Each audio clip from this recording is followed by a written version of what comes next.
Before death, Jude had been living in and out of grayscale lines.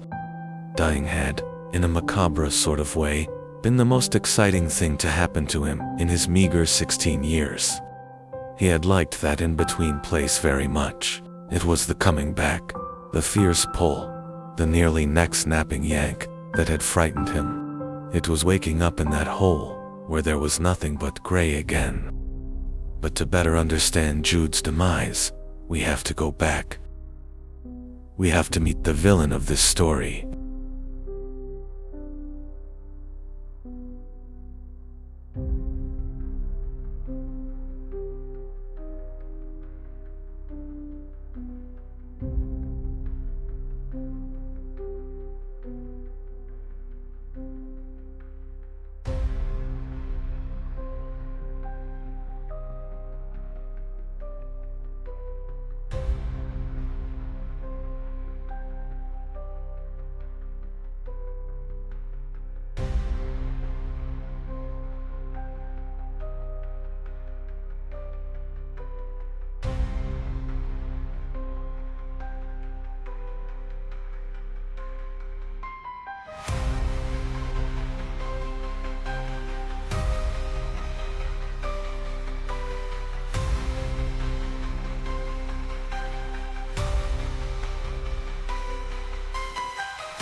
When the sickness finally claimed him, and it had done so ruthlessly, but slowly over time, it had rained the entire night.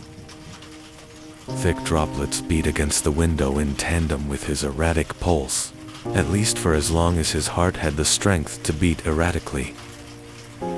Because towards the later end of that cold night, what little was left of it, battered, bruised and tired, had slowed completely to a stop.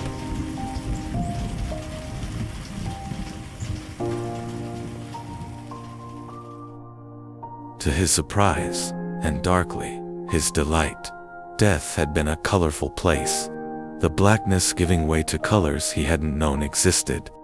In that in-between place, a plethora of purples, blues, yellows and greens had danced around him in perfect little wisps. And if he had been able, he'd have run his fingers through the strands, imagining the way they'd tickle his pale skin.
The sorceress Martina visited the graveyard where her son was buried often.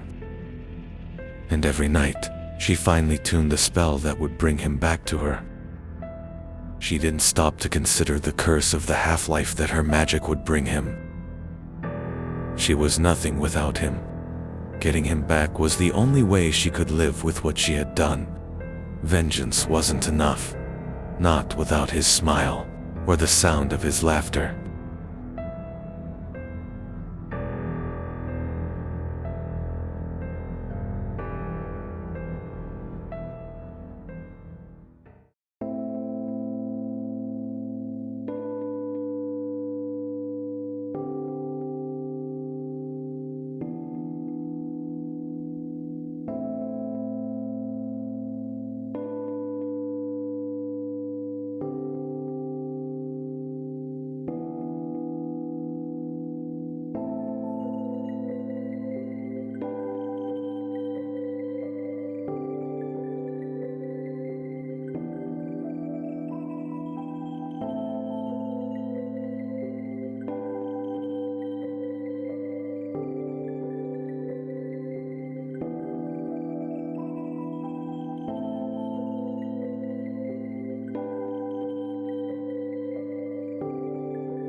There was so much that Jude still didn't understand.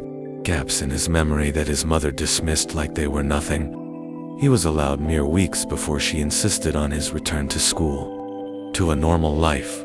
He allowed his hair to grow out, an attempt to cover his newly pointed ears. He thinks about those colors in death, often. He sees them all wrong now. Red for a hateful soul, blue for one that died with sorrow. And as for his father, his mother says he has disappeared. Nobody seems to know a thing.